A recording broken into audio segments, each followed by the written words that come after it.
Welcome to the Divorce Survival Guide podcast, where we have open and honest conversations about co-parenting, separation, divorce, and the hardest question of all, should you stay or should you go? I'm Kate Anthony, your divorce survival guide, and I'm here to help you navigate some of the roughest waters you've ever swum in and answer some of your toughest questions. I've been to hell and back. And now it's my mission in life to help you get to the other side of this process with your sanity and your heart intact.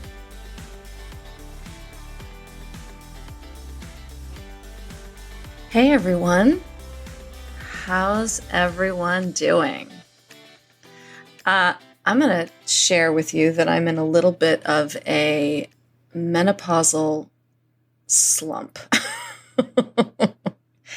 Y'all, it's no joke. The only reason I tell you this is that I had dinner with a dear friend of mine last night who was just diagnosed with type 2 diabetes. And she's learning so much, and she's actually going back to school to, I think, become a naturopath, or I can't remember exactly what she's doing. But because the learning in her journey through this has been so enormous, and she wants to be able to share it with everybody. And, you know, one of the things we were talking about last night is that, first of all, she said that apparently type 2 diabetes diagnoses have skyrocketed since the pandemic. And I think there are a lot of reasons for that. One of the other things that we were talking about is that also apparently type 2 diabetes is very strongly connected to menopause. And just talking about how little we know, even as women, right? How little we know, how little information is out there about menopause and what is really happening in our bodies. And we know that we're having hot flashes and, whatever. But, the myth, I think, certainly that I thought, and she thought too, was that like once you get through perimenopause, because we know that perimenopause sucks, but once you get through perimenopause and you're in full-blown menopause, which is officially diagnosed by not having had a period for a year. So you're in it for a year before you really know you're in it. The myth is that once you're in full-blown menopause, all of these symptoms stop, right? Now everything's fine. Bullshit. In my experience, things get different and just as bad. So anyway, I'm in this, I've been really not feeling myself for a few months and just like, what is going on? And I keep thinking it's this or it's that, or it's things that I'm doing, right? Because this is also the big lie that is sort of handed to women, right? That it's about what we are doing, right? What are you doing? What are you eating? How are you, right? No, my hormones are all over the fucking place, and no one is teaching me how best to address what is going on in my body. So for months, I have been berating myself, beating myself up. What have I been doing? I'm eating wrong. I'm not exercising properly. I'm not doing this. I'm not doing that. I'm not doing that, whatever thing. And it was literally 2 days ago that I was like, oh no, everything that's going on is because of menopause. That's what's happening. Yes, there may be ways I should be eating. There may be things I should be doing for myself, but actually I'm continuing to go through the biggest hormonal change since adolescence. Anyway, just another way, women's health is just not talked about to the degree that we don't even understand what's going on with ourselves and in our own bodies. And it's terrible, terrible. I may have Stacey come on the podcast to have a conversation about this more, because we had dinner last night and we were together. We were at dinner for like 3 hours. So I think we could probably cover some of this in a future episode. That's where I'm at today. The other place I'm at today is that I'm really, really, really proud of how amazingly Grit and Grace is going. The women in that program they're loving it. I am loving it.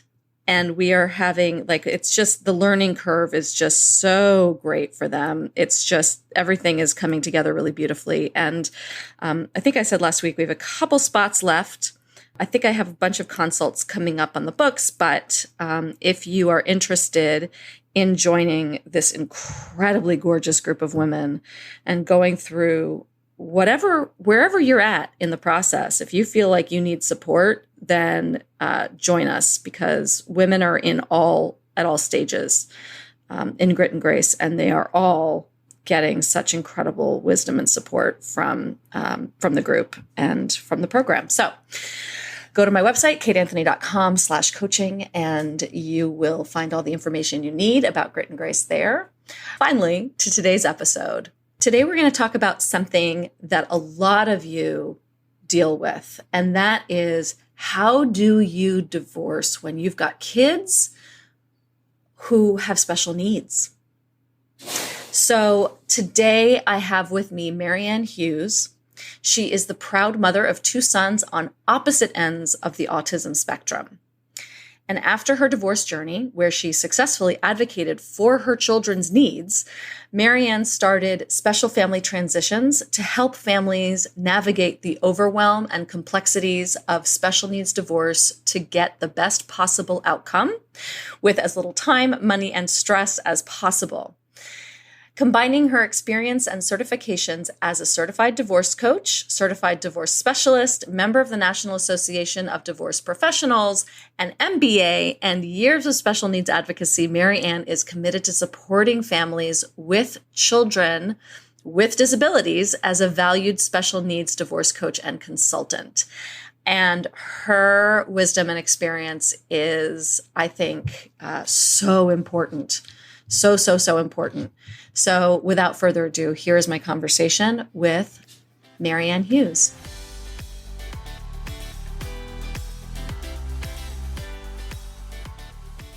Mary Anne, thank you so much for coming on to talk to us about this really, really important topic that so many of my listeners deal with. So I'm really happy to have you here. So happy to be here, Kate. So thanks so much for inviting me. I'm so happy to share this information from my experience and my experience as a coach as well as a mom. I think the first thing I want to ask, because so many women I know struggle with this, right? That making the decision to stay or go when you have neurodivergent children, and especially children who, have more needs perhaps than others. How do you even wrap your brain around making that decision when you have that as well?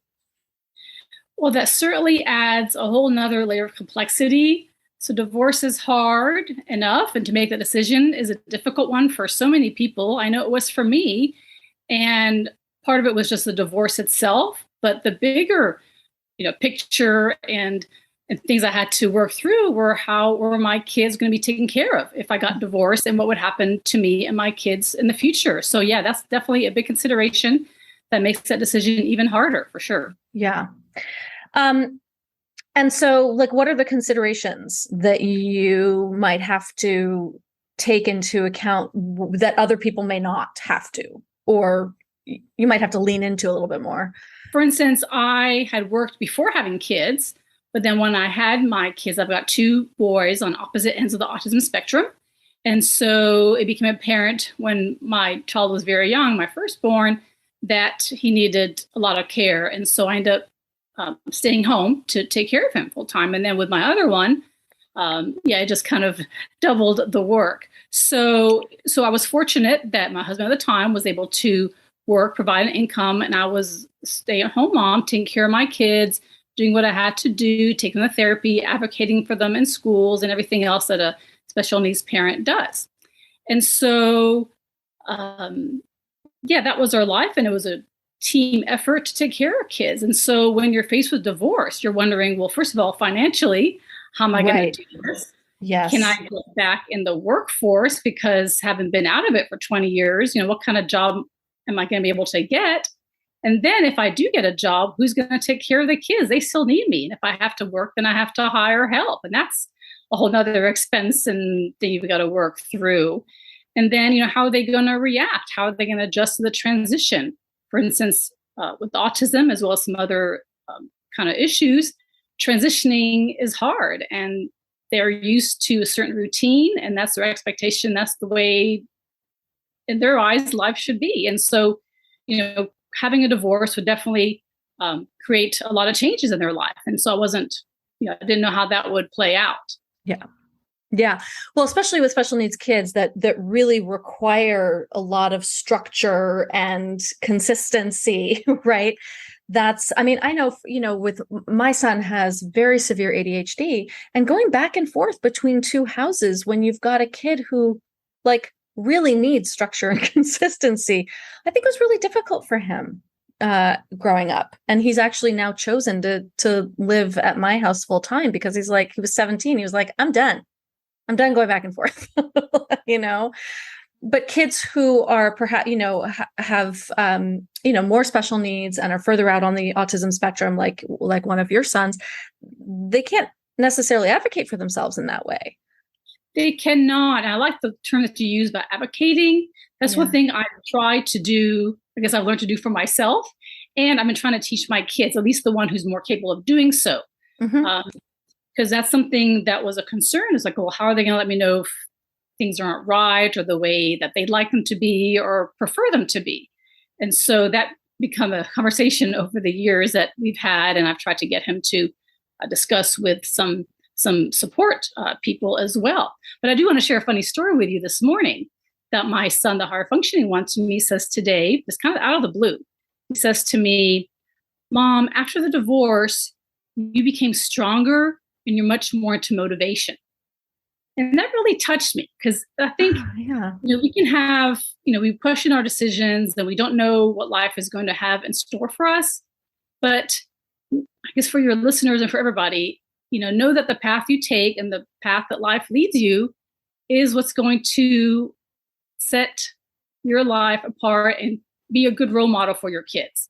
And so I guess by staying in an unhappy marriage or whatever the case might be, they learn from that. They see that, well, if mom is okay with this kind of behavior or the way things are, then maybe I shouldn't ask for much in my life.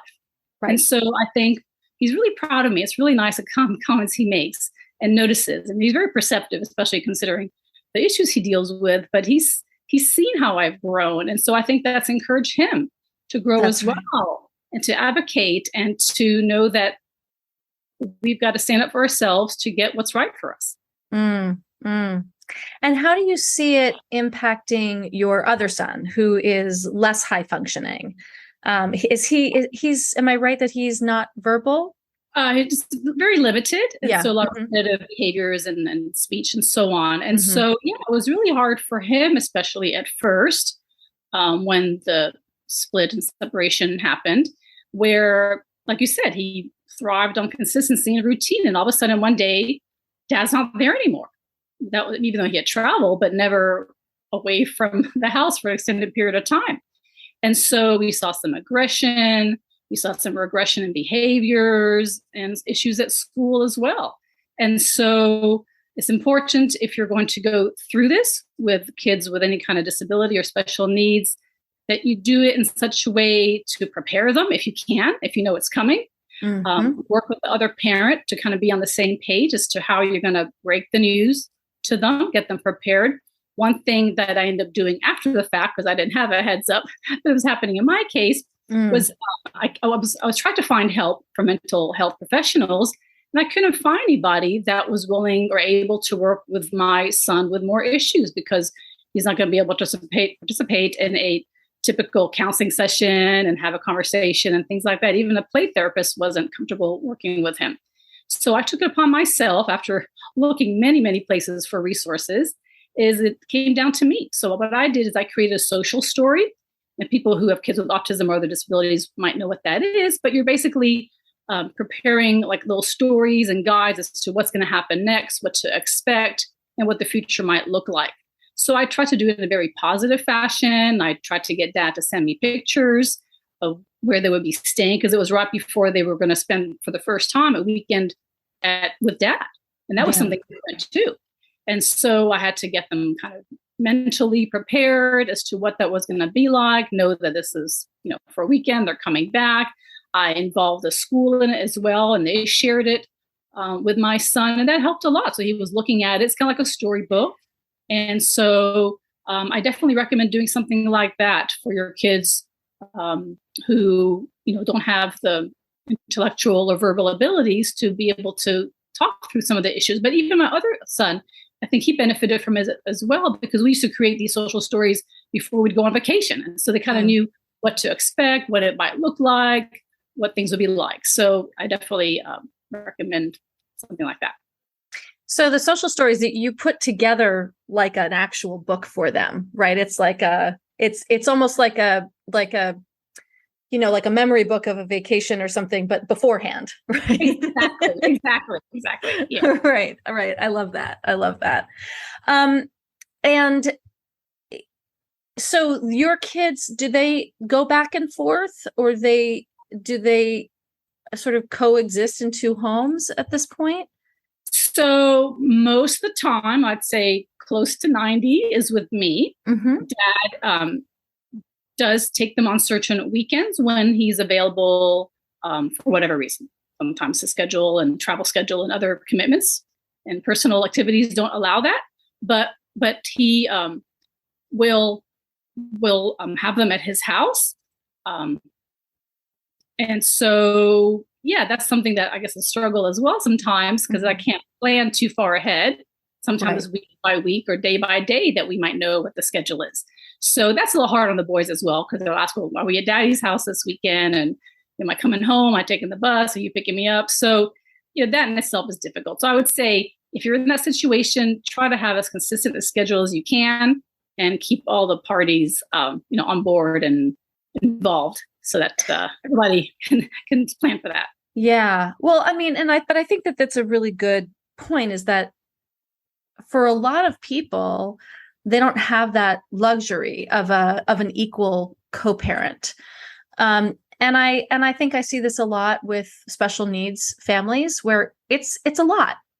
And unfortunately, a lot of dads seem to opt out, like think that they can opt out, right? Which is just insane to me, that anyone feels that they can opt out of parenting at all. But I think we see this a lot, and I think, we should address it. And how do you address that with kids with special needs when a parent is not consistent, is not as engaged, doesn't prioritize the children in the way that you do, or a lot of moms do, by necessity and or desire?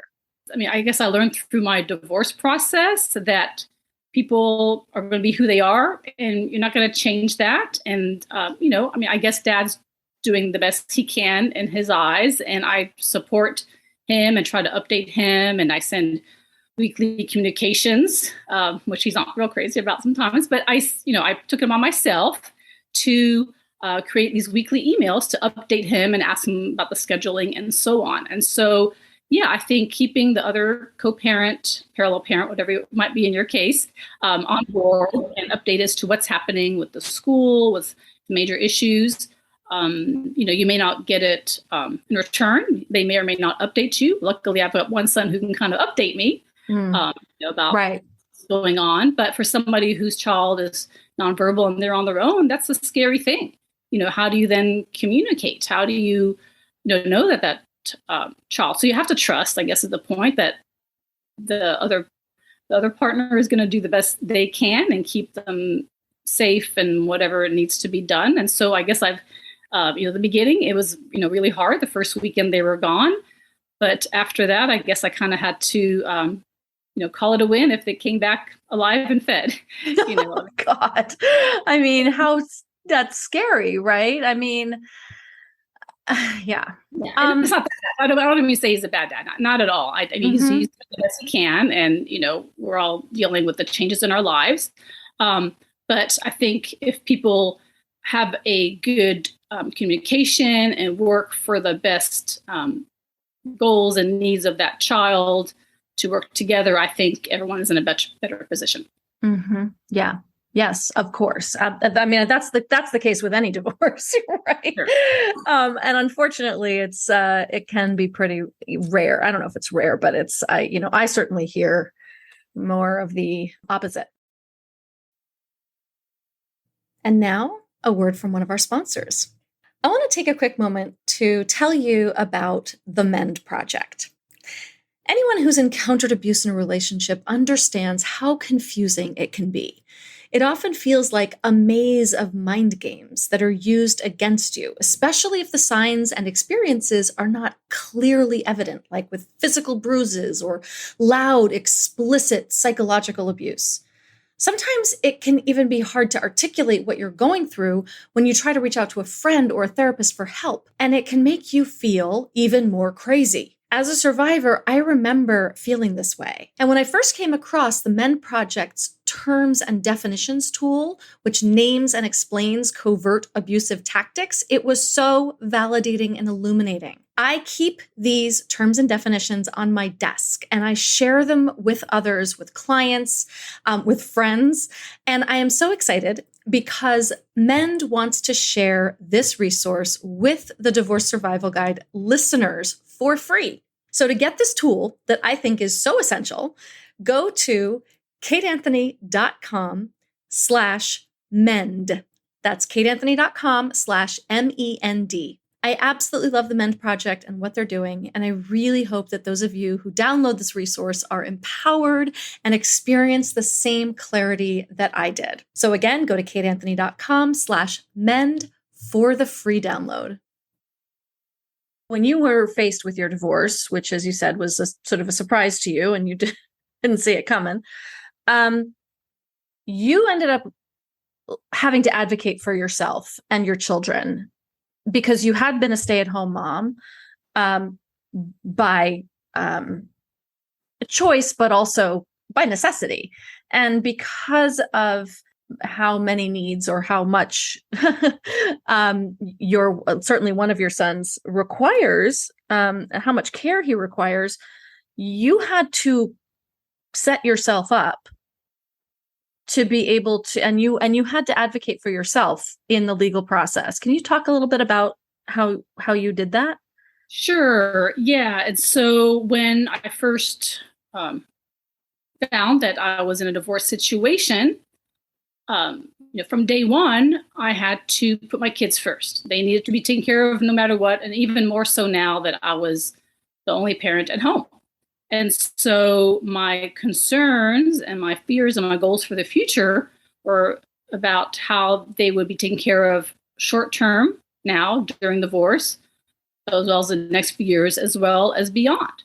And so, sometimes people view divorce as, okay, we'll split all the assets now and deal with the future things for the kids later. Well, that wasn't the approach I was going to take. I knew that in this process, I had to make it my mission to get the best result I could for myself and my children. With my children, if they got a good result, then it was a good result for me. And so, yeah, I had to spend a lot of time, and I'm glad I wasn't a rush situation. So I had a few months of separation and kind of let things sink in. And then the process itself took a while for many reasons. But the biggest one was that I was not going to be comfortable making any kind of decisions or agreements till I knew what my kids needed and how much that would cost. So I would know what to agree to in terms of division, property, child support, and so on. Where I am in Texas, we have, you can have indefinite or lifelong child support, and you can also have above guideline child support. And they also can look at different ways to help with a special situation. And so I had to learn on my own, inquire, I had to research, I had to try to find specialists, and they weren't very many, I can tell you that, to educate me and to learn about what I could do for my family and how to get the best result. And so I spent all this time and effort trying to gather information, find people, the right team to help me. And I did get there, but it was over a 2-year process, cost a lot of money. And I ended up having to go to trial to prove something that was important in our case. And so I did do well, and the judge ended up giving a great result for my family. But I decided that other people really shouldn't have to go through what I went through to advocate for their family. And that's why I created my company, Special Family Transitions, to help other parents facing divorce to know what to do in a special needs situation. Because, yeah, the amount of time and effort I had to spend, I don't want anybody else to have to recreate the wheel. And so, yeah, I want to be a resource for people who need help, especially in this area, to advocate for their kids and figure out what to do in this process and what's important as part of special needs divorce. Because the divorce, like we talked about, is hard enough, but then there's so many other things that you've got to think about and plan for to secure your child's future and make sure they don't then lose benefits in the future. Right. So what are the kinds of things that you had to research? Like you had to, I guess, understand how much care was going to cost, how much, therapeutic interventions were going to cost, and then for how long, or like, tell me about some of the things that is there like a checklist? Have you sort of come up with a checklist? Sure. I check this every day. I mean, I keep adding to it, I guess. Sure. What's out there and needed. And, and every situation is different. So I work with each client individually when I can to come up with that list. But for instance, like my one who has the greater needs, well, he was going to be aging out of public school pretty soon. We've done some private school too. But after, you age out, where I am, it's the year you turn 22, then you're basically out on your own. Well, what do you do after that? There's a lot of private programs, and those are very expensive. And so you may not even be eligible to be accepted into those depending on your ability. So it was a multifaceted type analysis to do. And then even for some publicly funded programs, well, we're not eligible yet for those. And even if we are in the future, those may or may not meet our needs anyway. So it was trying to figure out, what it would look like, what those programs would be like, where he might have a fit. So I had to visit a whole bunch of different programs.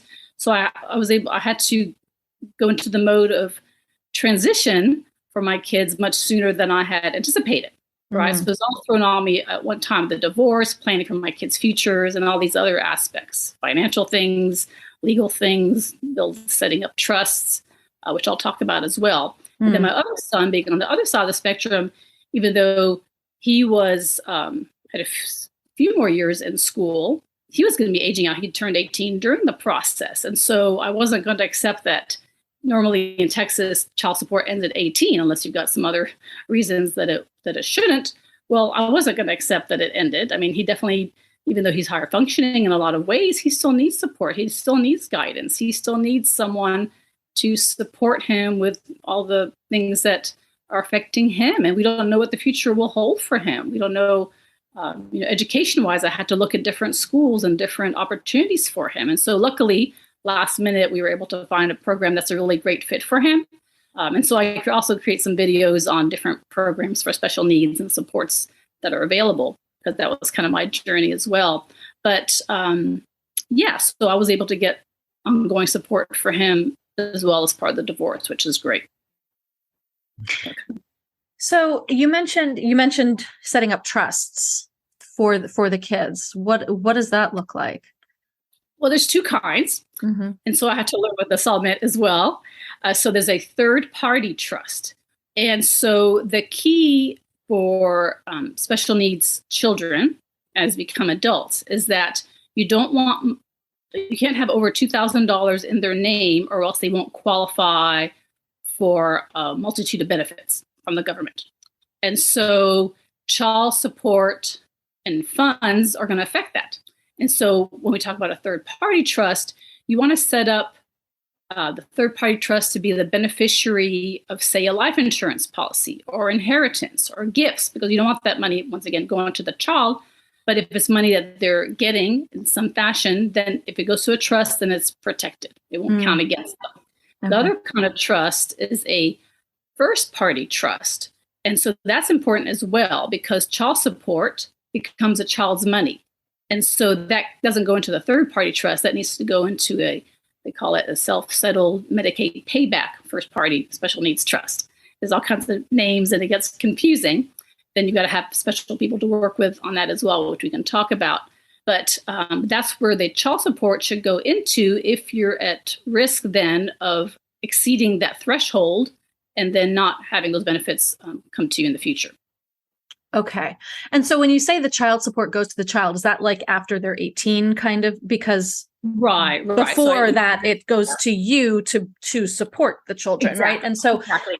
Okay. So if you're getting child support beyond quote adulthood because of the special needs, then that support actually needs to go directly to the children, but it can't go directly to the children because it'll interfere with their eligibility for other services. Right. And there are cases where even if you're under 18, you might want to have it go to the first party trust because you may be already getting Medicaid or other benefits. And even though it goes to the family, it's still, in Texas anyway, I can't speak for other states, but it's considered the child's money because it's child support to the child. Oh, interesting. Okay. I'm not a lawyer, so I don't want to, give any legal type of information, and I may not be phrasing it 100% correctly, but from my understanding, it's I know people that their children are under 18 and the money still goes into a first party trust.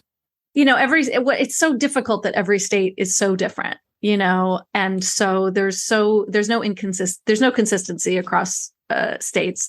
I mean, in Texas doesn't even have spousal support, right? So it's really hard to get. Exactly. So yeah, I went to a seminar this weekend where I also presented at part of it because I was learned from that process and want to give back to the community. But they were talking about all the different types of support. And so spousal support is really hard to get. That's basically if you have no other means and the other assets that you get through the divorce are not going to cover your basic expenses. They also have that.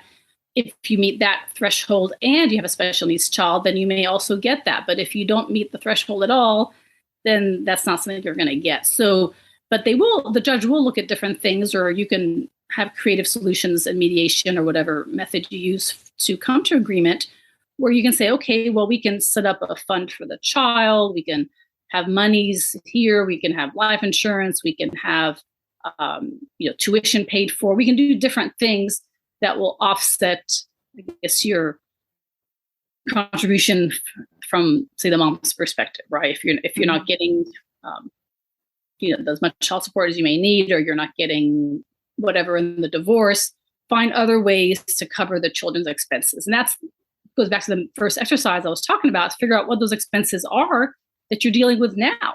And kind of think about the future. I know it's hard to, but at a minimum, make sure that what you are getting now is going to cover that. Mm-hmm. Right. Figure out how to cover the medical insurance and other expenses outside of insurance as well. Right. And it's really important to be thinking about these things like, if you're divorcing and you've got special needs kids who are 4 and 5, you may not be thinking that long term and like what happens after they age out of the resources that they are eligible for from the state, right? You're not thinking that far in advance. And so working with a coach like you will help people really think that long term. Exactly. So I help them think long-term for themselves as well as for their children. And so what happens a lot of the time is they have to go back for modification because they didn't think about these things. And that's a whole nother so hard. Right. And so on. So it's better to think these things through. There's things like guardianship, who's going to, how that's going to look in the future, even though, like you said, if they're 4 or 5 years old, you're not thinking 18 and beyond.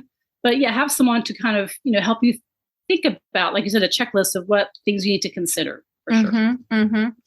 And so so look, I mean, all of this sounds like super expensive, right? There isn't money. What if you're in a lower income family and maybe you have been able to be a stay-at-home parent because actually the cost benefit analysis of you going to work wasn't, and then trying to pay for care didn't work, right? But what if people are low income? Like, what do they do? And that's a great question. I mean, divorce for special needs families is as high as 80%. The other day I heard 85%. So it's not uncommon. It's going to hit all socioeconomic levels and families. And so, yeah, I would say the best thing to do, whatever level you're at, is put the child first, put their needs first, come to agreement on what does the child need and how can we best support that given our level of resources. And so if you do it that way, as opposed to fighting over everything and, being bitter about different things going on, which, of course, may be natural depending on what's going on in your marriage and causing it to end. But focus first on how we're going to take care of the kids and what can we both do to make sure that that's well done. Because as a parent who, stayed home, no matter what your level of resources were, you can't do it alone. So, if you can try to co-parent effectively, great. You may also need some additional help at home. So get respite care, get opportunity for you to do some self-care. I've had to bring in, people to help out because it's too much for me to do all by myself, just for your sanity and so on. And sometimes they have behavior issues that maybe get better, maybe they don't. Sometimes they change over time. My son, he goes through different phases where every few months something else is a challenge. And so, I found it's a lot less stressful for me to have somebody come maybe in the mornings to help out with the morning routine. We're like in a big rush getting ready. And so granted, sometimes dad will, come and pick up and take to school, but I'm the one getting him ready. Right. Yeah.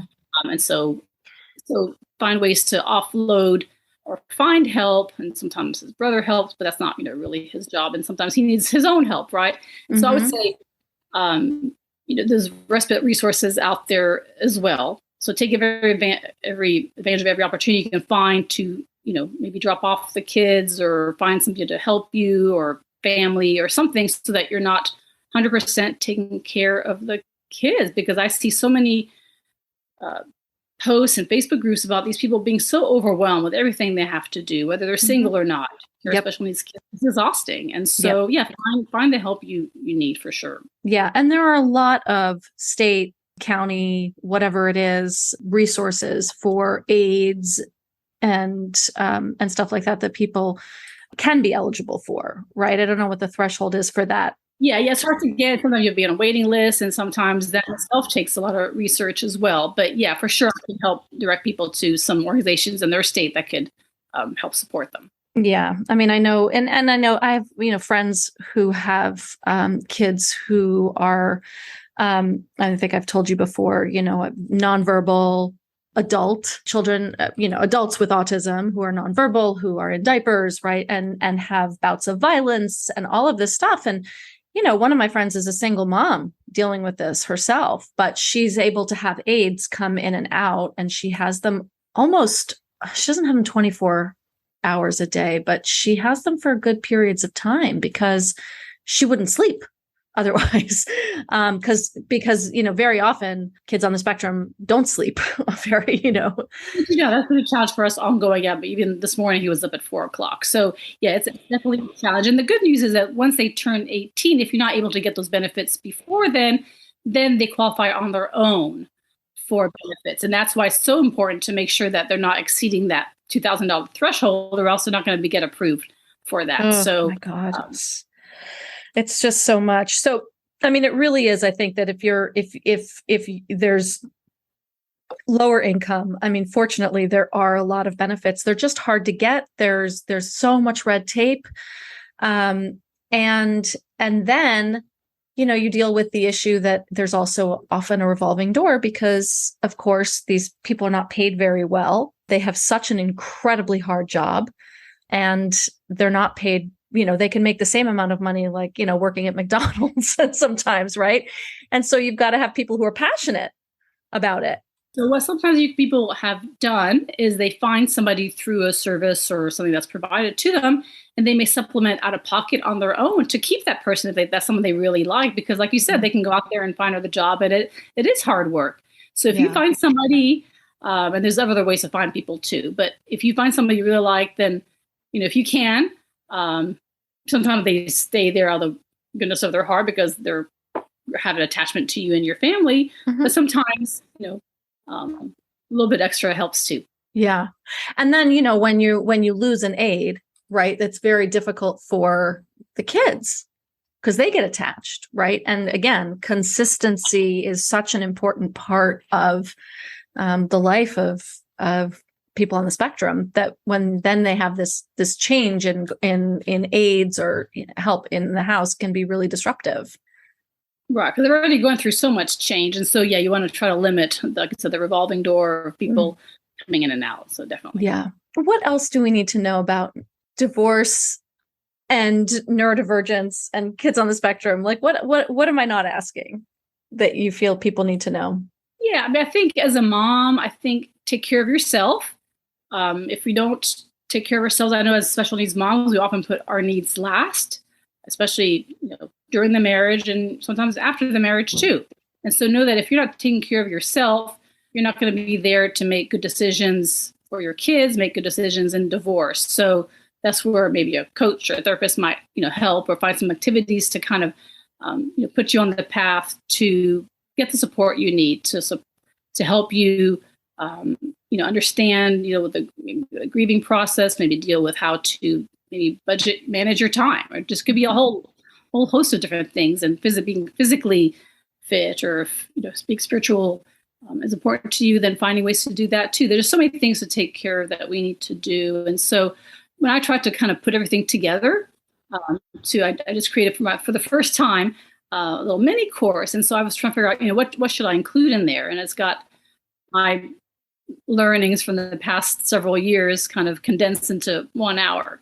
And so the highlights of that are that you want to recognize what you're facing, resolve to get the best result for your child, identify what the kids need and figure out how you're going to get there, take care of yourself, get the support you and your kids need, whatever that might look like, and then secure a team. I don't know if we talked about that so much. So we talked a little bit about the trust. So you're going to have depending on your resources once again, but whatever you can do, try to do, because this is your one shot really to get it right and do the best you can. Not that later you can't go back and change things, but the better you can get the better result now, the better off you'll be.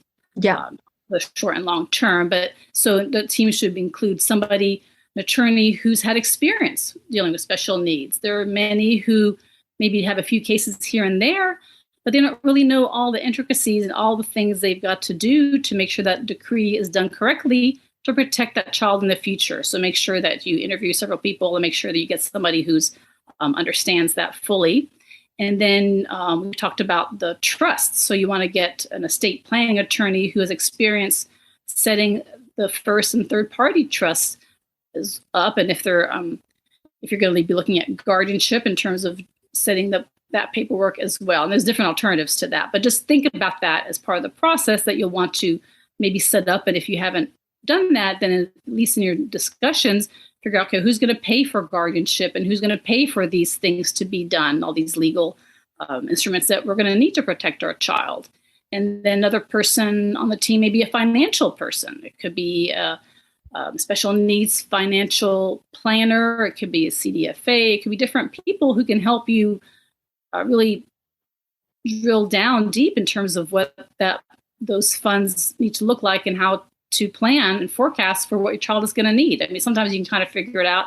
Sometimes you might need more help, especially if it's in a contentious type situation or high conflict one where you may end up having to go to court. Well, that's for sure you need to get some experts on your side to help you advocate and, if need be, testify. I mean, we don't want it to get to that point, but if it does, then be sure to have somebody who's able to do that in court or in a legal proceeding, as well as having person on the team who is a medical type authority, a psychologist, whatever it might be, to talk about the needs of the child, other than the mom, because moms, we do a lot and we know a lot, but sometimes coming from a third party expert and establishing a disability, I think carries a lot of weight as well. Even just regular discussions, mediation, just to say, okay, this is really what we're dealing with. Because a lot of times, right, both parents may not be on the same page as to what the child's needs are and how to address that. So God forbid they should trust the mother to know, but right, our word isn't good enough. Exactly. Oh. So yeah, I guess one way to look at it is the more needs you have, the more some people feel they may have to pay out. So it depends how you look at it. We all want our kids to have the best, and I guess you got to find a balance as to how that's going to happen. And then also talk about how you express yourself, how you carry yourself in divorce. You want to come across as professional as you can. Definitely it's very emotionally charged, but the way by keeping a calm, cool, collected type attitude and manner of relating with your team as well as with your soon-to-be ex, or even after the divorce. I think that carries a lot of weight by keeping the emotion out of it and just focusing on business, kind of the Biff approach, that Bill Eddy. Absolutely. Yes. Yeah.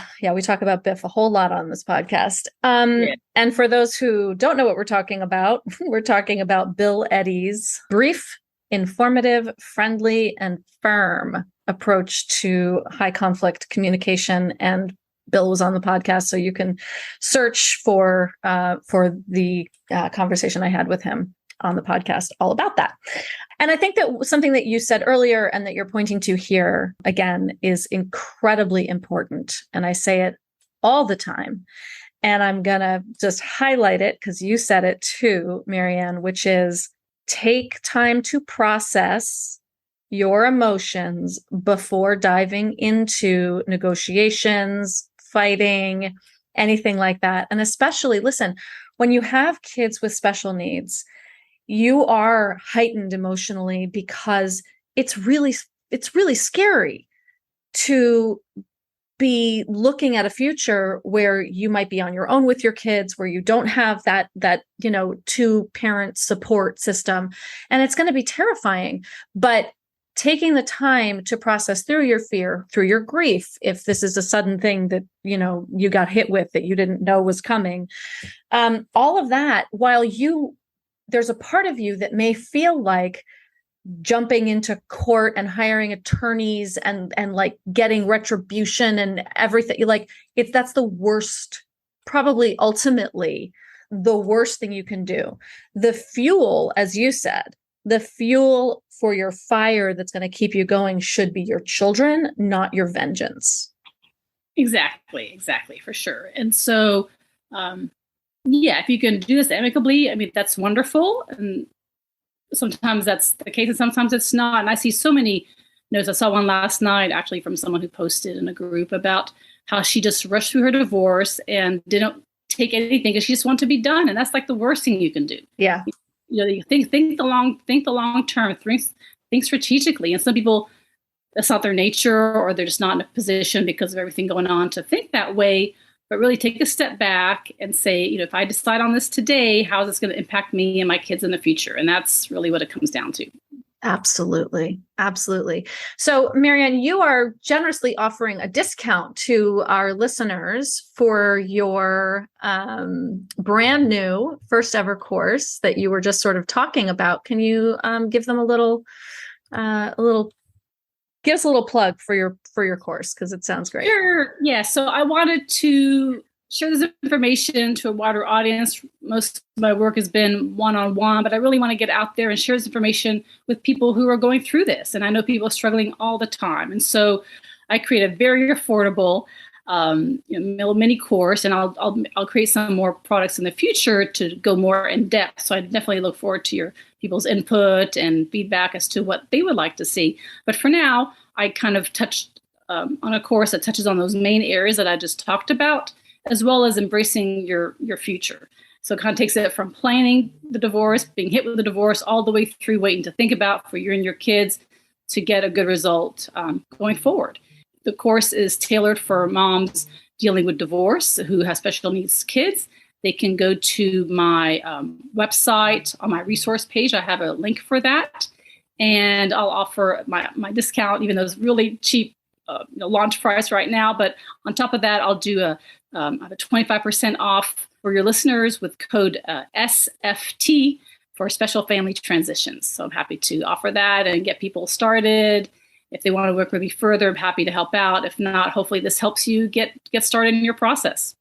Great. And so just so everyone knows, that Mary Anne's website is specialfamilytransitions.com, and go to the resources section and then use the code SFT for special family transitions. And she's offering a 25% discount for y'all. So really, really sweet, really generous. And I'm so glad you've come up with this course and this content. It's a really, really important and necessary conversation for us to be having. So thank you so much for coming on the podcast. And so people can find you at specialfamilytransitions.com and on social. So all my socials under Special Family Transitions. I have a Facebook page. I have also a private group that I can link you to. I have Instagram.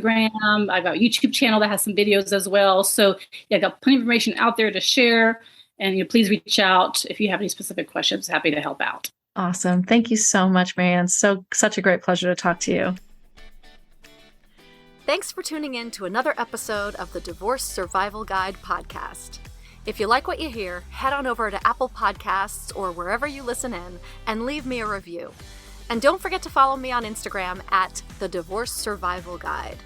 I'll see you next time, and until then, remember, you, my love, deserve to be happy.